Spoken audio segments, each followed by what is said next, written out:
يسلم اللي اخترع وصفة البشاميل. يا جمال البشاميل وحلاوته وهو سايح كده وجوسي من كل حتة كده وبيبوظ من كل حتة. مين ما بيحبش البشاميل وهو كده؟ اللي بيحبه ناشف ده مش بيعرف البشاميل، انما اللي بيحبه طري كده وبيبوظ من كل حتة ده بيفهم في الاكل. طبعا كل واحد ليه طريقة في البشاميل وطريقته في البشاميل.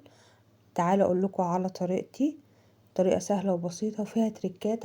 لو عملتيها او جربتيها مرة هت يعني هتدوقي احلى بشاميل.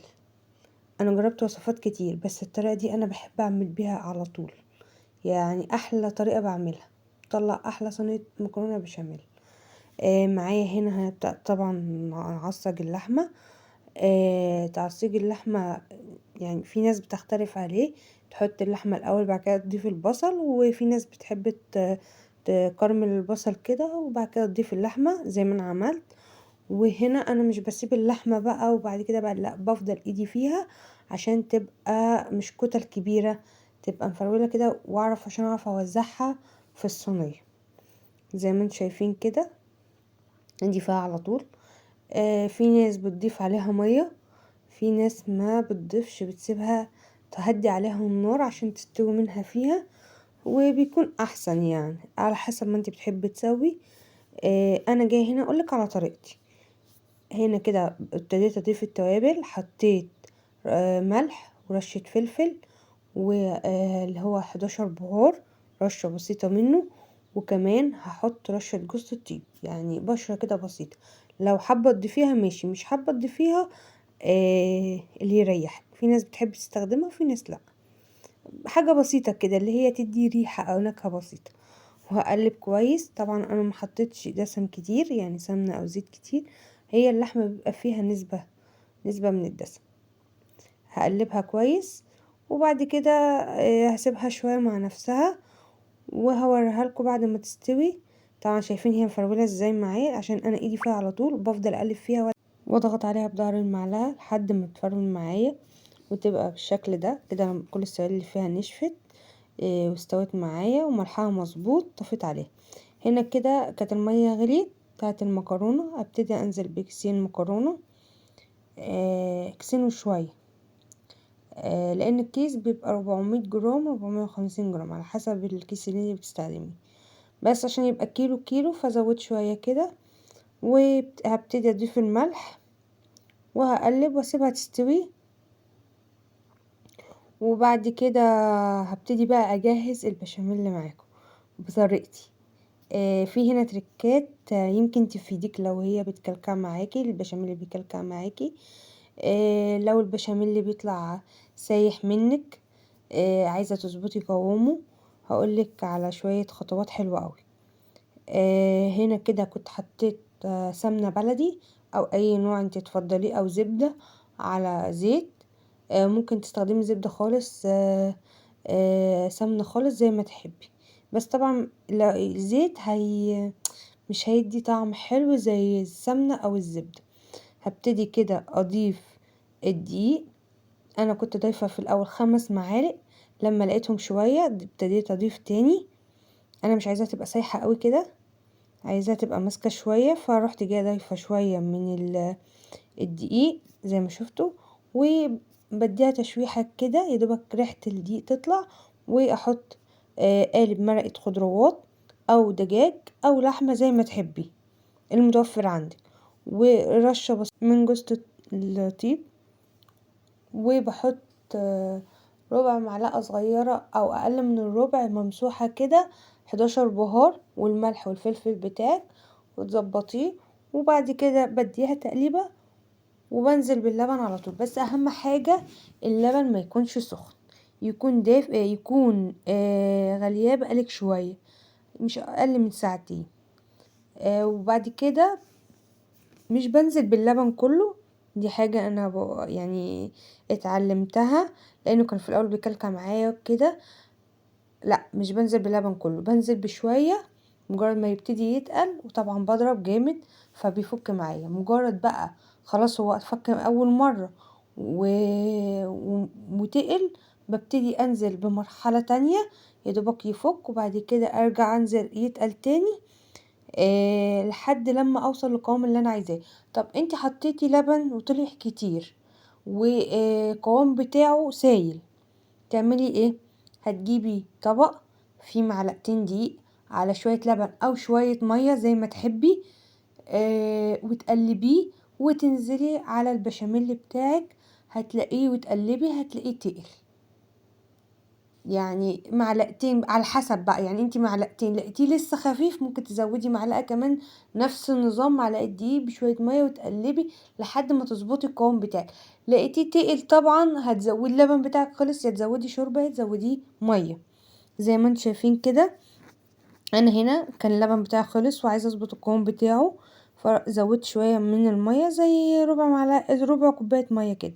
طبعا هدوق الملح بتاعه، ظبط الملح وكده. واول ما افصل هنزل بمعلقتين قشطه. القشطه بتخليه دسم حتى لو انت حاطه ميه، يعني حتى نص ميه ونص لبن. حابه تعمليه بلبن خالص وتشيلي تستغني عن القشطه ماشي، حابه تضيفي نص ونص وتحطي قشطه برضو ماشي، حابه تضيفي قشطه وانتي حاطه لبن يبقى ممتاز كده. كان القوام اللي انا عايزاه كريمي، فطفيت وحطيت القشطه بتاعتي.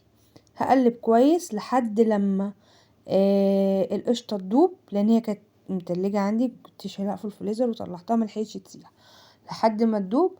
وهسيبه يهدى شوية وهرجع انزل بالبيض. مش هينفع انزل بالبيض وهو سخن، ليه؟ عشان خاطر البياض ما يستويش، البيضة ما تستويش من سخونية البشاميل، عشان اعرف اقلبها كويس. زي ما انتم شايفين كده كان هدي معايا. حطيت شوية من الملح صغيرين وشوية من الفلفل شوية عشان البيضة، وانا لما دقته لما برد حسيت انه عايز شوية ملح. هنا انا خدت التركية دي بقى، انا خدت بياض بيضة وشلت الصفار على جنب، حطيته فين؟ حطيته في شوية من اللبن. وهنزل ببيضة كاملة، يعني بياض بيضة وبيضة كاملة، عشان انا محتاجة الصفار. ده بيض بلدي، فعشان كده اول ما حطيته واختلط بيه البشاميل فتحس ان هو اداه شوية صفار. وبعد كده جبت هنا المكرونة بتاعتي كانت استوت وصفيتها وكل حاجة. هبتدي انزل بالبشاميل واكتر فيها على قد ما اقدر، اكتر في البشاميل في المكرونة بتخليها طعمها حلو. كل ما المكرونة تبقى شاربة بشاميل كل ما تبقى جوسي وطعمها قوي قوي من جوه. هنا كده انا كنت بقلب كويس عشان عايزة البشاميل يوصل لكل المكرونة بتاعتي. وكنت مجهزة الصينية. انا في الاول نسيت هنا سمنة، عشان او بتاعتك ألمونيا حابة تدهنيها سمنة، طبعا في الازاز مش هيلزق، بس ألمونيا هيلزق، فادهني دهنة سمنة. انا هنا كده كنت حطيته نسيت احط سمنة، فقلت عشان محدش يعمل زي يعني حطيت معلقة سمنة دهنت كده، وبعد دهنت الصينية وبعد كده رجعت حطيت البشاميل. طبعا لو كنت حطيت المكرونة ما كانش هيجرى لها حاجة، ما كانتش هتلزق، عشان الصينية تيفال او سيراميك او او بايركس مش بيلزق فيها البشاميل. وخصوصا في ناس بتحب تحط طبقة بشاميل تحت، تبقى خطيرة، يعني ما تستغنى عن السمنة وتحط طبقة بشاميل تحت تبقى حلوة برضو كده. انا حطيت طبقة من المكرونة، هبتدي بعد كده افردها كويس واوزعها كويس، وهنزل بطبقة من اللي هي اللحمة وافردها برضو زي ما انتم شايفين كده، وهحط على اللحمة شوية بشاميل عشان تبقى اللحمة طايلة البشاميل وغرقانة فيه برضو بقدر الامكان يعني. وطبعا الوش بقى ده، الوش ده بقى حكاية بقى عشان يطلع بالحلاوة اللي انت شفتها في الاول. انا طبعا بحب احمرها شوية، يعني في ناس تقولك لا ده محروق، لا انا بحب احمرها شوية عشان انا بحب الوش بتاعها. طبعا الاكل اذواق، انا بقولك طريقتي، حابة تجربيها يسعدني، مش حابة تجربيها على راسي. بس طبعا متنسيش اختك في اللايك و كومنت حلو، على فكرة كومنتاتكم لما بشوفها بتفرحني، فمحدش يبخل عليا بكومنت حلو. ولا لايك. يعني دي حاجة بتفرحني جدا وبتنسيني اي تعب. طبعا التصوير بياخد مني وقت كبير ومجهود، وخصوصا انا معايا طفل، فبيبقى فيه مجهود والحاجة اللي بصورها اللي تاخد مني نص ساعة عمايل ممكن تاخد مني ساعة، ساعة ونص على ما اخلص تصوير. فياريت بعد التعب ده ما تبخليش عليا بلايك وكومنت، ولو ما اشتركتيش في القناة اتمنى ان تشتركي وتشيري الفيديو لو عجبك لاصحابك. هنا كده كنت خلصت الطبقة التانية بتاعت المكرونة بشاميل، وهبتدي احط البشاميل من على الوش، واحاول اغرقها كده. اهم حاجة ما تبقاش المكرونة باينة من على الوش، يعني كتري بشاميل على الوش، ده بيخليها حلوة قوي. زي ما انتم شايفين كده انا حطيت، وهسيبها شوية لحد ما الوش يهدى كده ويمسك نفسه، وهبتدي اعمل الدهان بتاع الوش. ايه هو اللي انا بستخدمه؟ لبن ومعلقة من السمنة وصفار البيضة اللي احنا خدنا بيضها. في معلومة هنا، انا بس عشان التصوير فحطيت كله على بعضه، لا يستحسن ان انتي تحطي السمنة والبيض تضربيهم الاول مع بعض، وبعد كده تنزلي باللبن عليهم عشان السمنة متجمدش زي ما انتوا شفتوا كده. انا هنا خدتها 15 ثانية في الميكرويف بس عشان السمنة تسيح، وحطيت عليها عشان الزفارة بتاعت صفار البيضة، حطيت عليها رشة صغنونة خالص زي ما انتوا شفتوا كده من 11 بهار او 7 بهار او فلفل اسمر زي ما تحبي يعني. فانا حطيتها هنا كده، وهبتدي ادهن الوش بتاعي. ليه لبن؟ لان اللبن بيطري وبيدي للوش لمعة حلوة قوي، والبيض برضو، بس بحب اللبن اكتر عشان خاطر اللبن بيمنع زفرة البيض برضو. زي ما انتم شايفين كده انا هنا اللي هيقولي محروقة، لا انا حباها كده، انا بحب الوش بتاعها يبقى كده كده بالنسبة لي المثالي. فطبعا حابة تبقى قبل كده يبقى طلعيها قبل كده.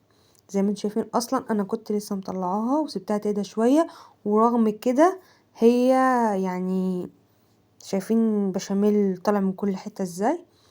هبتدي اقدم معاكم قطعة هتطلع بكل سهولة. طعم يا جماعة لا يقاوم، صدقيني لو فضلت معاكي يومين 3 وسخنتيها في الفرن او في الميكرويف هتحسي بطعم البشاميل. جربيها صدقيني ما هتندمي عليها. زي ما انتم شايفين كده هبتدي اطلعها قطعة بكل سهولة، هتطلع معايا طبعا طلعت يعني كاملة طبعا، وانا بحطها بس هي اللي تالت مني. طبعا لو انت عايزاها تبقى متماسكة عن كده شوية تسيبيها، وفي نفس الوقت هتبقى جوسي طعمها حلو كده. الفيديو بتاعنا خلص، اشوفك على خير في فيديو جديد. باي باي.